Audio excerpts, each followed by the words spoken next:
పినపాక మండల పరిధిలో గల 23 గ్రామ పంచాయతీల పరిధిలో తాగునీటి సమస్య లేకుండా చూడాలని, తాగునీటి సమస్య ఉన్న ప్రాంతాలను గుర్తించి ముందస్తుగా ప్రణాళికలు ఏర్పాటు చేసుకోవాలని పినపాక ఎంపీఓ వెంకటేశ్వరరావు సెక్రటరీలకు సూచించారు.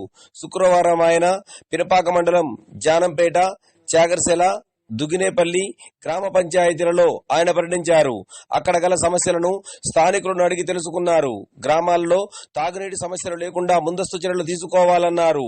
జానంపేటలో రిపేరులో ఉన్న పంపులను సైతం బాగు చేయించాలని, అలాగే తాగునీరు ఇంటింటికి అందే విధంగా చర్యలు చేపట్టాలని ఆయన ఆదేశించారు. ఇప్పుడు ఆయన మాటల్లో విందాం.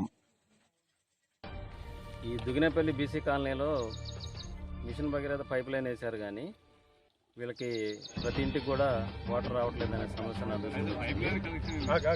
అయితే నేను ఎంక్వైరీ చేస్తే మా ఆర్డబ్ల్యూఎస్ ఏ గారిని కూడా తీసుకొచ్చాను, విజయకృష్ణ గారిని. వారు తీసుకుంటే వీరి డ్యూటీ వీరు చేశారు. పైప్ లైన్ అయితే కంప్లీట్ చేశారు, కానీ మెయిన్ లైన్ నుంచి పైప్ లైన్కి కనెక్షన్ లేదనేది తెలిసింది. దానికి ఇక్కడ విలేజర్స్తో ఎంక్వైరీ చేస్తున్నానండి. అది ఎందుకు ఇవ్వలేదు, ట్యాంకు దూరంగా ఉండటం వల్ల వీళ్ళకి ఇవ్వట్లేదు, వాటర్ అందట్లేదు అనేది తెలిసింది. దాన్ని తెలుసుకొని దానికి ప్రత్యామ్నాయంగా అవసరమైతే ఒక బోర్ అవసరం ఉంటే బోర్ డ్రిల్ చేసి వీళ్ళకి వాటర్ ఇవ్వడానికి 100% కృషి చేసి ఈ 1 వీక్లో వీళ్ళకైతే వాటర్ ఖచ్చితంగా నేను ఏర్పాటు చేస్తాను మా గ్రామ పంచాయతీ నుంచి.